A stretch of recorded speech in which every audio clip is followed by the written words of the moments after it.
je vais vous en dire un peu plus, c'est qu'il y a des personnes qui arrivent à toute heure parce que je réponds 24 heures sur 24 à des demandes, que ce soit du 115 ou que ce soit d'autres organismes. Les personnes arrivent, on ne sait jamais d'où elles arrivent, elles séjournent quelques jours à l'hôtel, voire une ou deux nuits. On ne peut pas maîtriser ce qu'ils ramènent dans leur bagage, sachant qu'il y a beaucoup de personnes qui viennent avec beaucoup de bagages. Et quand les personnes ne signalent pas qu'il y a eu un problème dans la chambre, eh bien, je ne peux pas répondre à leurs demandes. Quoi qu'il en soit, j'ai un organisme qui me suit depuis 20 ans. D'ailleurs, ça fait 20 ans, jour pour jour, que je suis à l'hôtel. J'ai pris le 2 juillet 2000 et on est le 2 juillet 2020 et ça fait 20 ans que je suis ici. Et donc, ça fait presque 20 ans que je fais du social. Et donc, je disais que quand les personnes arrivent et qu'ils ne disent pas qu'ils ont eu un problème ou d'où ils viennent, on ne peut pas maîtriser ce problème de fameux punaises de lit. Maintenant, je tenais à souligner que la personne qui s'est plainte de s'être fait piquer à l'hôtel, il y a quand même quelque chose qui est bizarre, c'est que pourquoi cette personne n'est pas venue me voir pour m'expliquer son problème. En plus, si elle s'est fait piquer, il y aurait quelques piqûres et non envahies comme elle avait l'air de le dire. Et encore une fois, pour attester mes dires, je peux faire intervenir toutes les personnes qui me suivent depuis 20 ans, que ce soit l'hygiène, la sécurité. Il n'y a aucun problème sur ce sujet. Alors, pourquoi je travaille avec les services sociaux? En fait, j'ai commencé à travailler avec les services sociaux à leur demande. Ça s'est relativement bien passé. Après, je préfère travailler des fois avec les services sociaux tels que le 115 ou le foyer de l'enfance parce que je fais des rencontres qui sont des fois très intéressantes. Après, vu la crise et vu les crises qui sont passées, je préfère des fois remplir l'hôtel, même s'il est jamais plein. Mais en tout cas, le fait de commencer à travailler avec certains services et quand ils voient qu'effectivement on répond à leurs demandes à toute heure, ben, une chambre, deux chambres, trois chambres, ça va en cascade. Et comme j'ai un bon retour de la part des personnes que j'héberge. Ça peut être des personnes de l'UDAF, ça peut être des personnes de l'hôpital, ça peut être des jeunes qui viennent du foyer, pourquoi pas, une clientèle des fois assez difficile, ça peut être plein de réseaux sociaux et le fait d'avoir de la place et d'avoir un suivi derrière avec des caméras, un service de repas comme je peux leur proposer tous les jours peut forcément n'être comme dans mon avantage. Combien possédez-vous de chambres? 31 chambres. Avez-vous pas l'impression de profiter un peu de la misère des gens? Alors moi je profite pas de la misère des gens, c'est que en fait quand les personnes m'appellent pour héberger des personnes qui sont oui en l'occurrence prises en partie par l'État, déjà il y a un prix préférentiel pour cette clientèle et de toute façon il y a personne qui veut les accueillir. Pourquoi? Parce que les services de l'État, même s'ils règlent régulièrement, il y a toujours un décalage et il y a beaucoup d'hôteliers comme moi qui ne veulent pas travailler parce qu'ils n'acceptent pas le paiement différé. Quelles sont les personnes que vous recevez actuellement dans votre établissement? Alors actuellement dans mon établissement, je reçois des familles du 115, un petit peu plus en ce moment du fait du Covid, des jeunes du foyer de l'enfance, des mineurs isolés que je prends en charge entièrement, et peut-être un petit peu plus de monde en ce moment à cause du Covid, mais en général j'ai entre 6 et 8 chambres de prise par le 115, et encore c'est même pas longueur d'année. Il m'arrive de travailler avec les services sociaux quand il y a des expulsions d'appartements, des victimes de violences conjugales, des problèmes familiaux, des problèmes d'hébergement. Ça, je rencontre ça tous les jours. Tous les jours quand j'ai des demandes.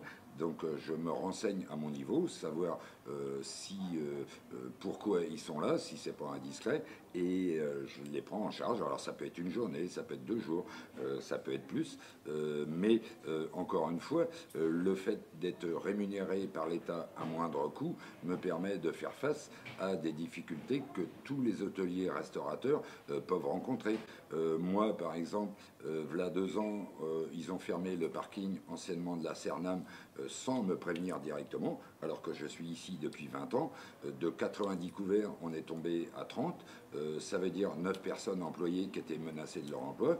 Quand j'ai appelé les divers services, on m'a juste répondu que c'était comme ça, le bâtiment, enfin le terrain a été vendu, c'était très bien. Alors quelque part c'est très bien parce qu'il va y avoir un gros bâtiment qui se construit en face de l'hôtel où ça va ramener beaucoup de monde. Sauf que le jour présent, c'est que je ne pouvais plus accueillir les personnes pour venir manger le midi au risque de se faire verbaliser ou pas de place devant l'établissement. Donc de 80 couverts, 90 couverts qu'on faisait régulièrement, on est tombé péniblement à 25-30 avec une grosse menace de mes employés en licenciement. Et ça n'a intéressé personne. Combien de personnes actuellement avez-vous dans vos chambres de famille?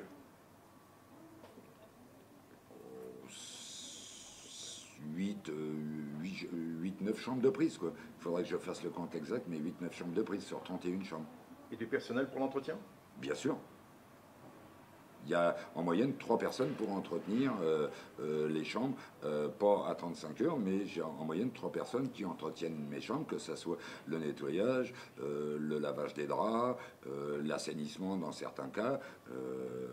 Oui, j'ai du monde pour entretenir et j'ai du monde à l'entretien aussi pour répondre à la demande et à la casse occasionnée par les allées-venues dans l'établissement, des fois sans le faire exprès. Et comment ça se passe entre les familles?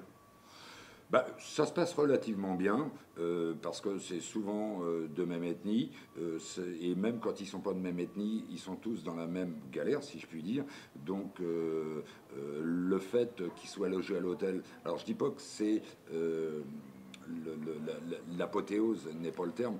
Je dis pas que c'est mieux qu'un appartement. Je dis que c'est une situation précaire. Il faut l'entendre dans cette situation. C'est une situation temporaire. En attendant d'avoir quelque chose d'autre. Maintenant, je suis un humain, ça se voit. Je sais très bien que certaines familles n'ont pas la possibilité de faire chauffer dans les chambres. Une chambre d'hôtel est faite pour dormir, pour regarder la télé. Elle n'est pas faite pour manger, que ce soit pour les odeurs ou pour toute autre incommodation, on va dire incommodance. Je leur ai mis à disposition une petite salle où là, ils peuvent cuisiner. Et là, c'est moi qui prend en charge la cuisine avec le frigo, avec les plaques chauffantes, avec la vaisselle que je leur fournis. Ça, c'est vraiment à titre gracieux parce que aujourd'hui, on est ici. Demain, on peut très bien être dehors. On ne peut pas jurer de la situation future. Donc, je me suis toujours mis dans cette situation que peu importe l'ethnie, c'est pas le problème. C'est le moment, il est déterminant, il est peut-être crucial pour eux. Et si je peux répondre à leurs demandes sans que ça m'incommode outrement, ben oui, de mettre une salle à dispo avec une table chauffante, c'est pas ça qui m'empêche de dormir. Lorsqu'une famille arrive ici, quelles sont les règles que vous leur demandez d'observer?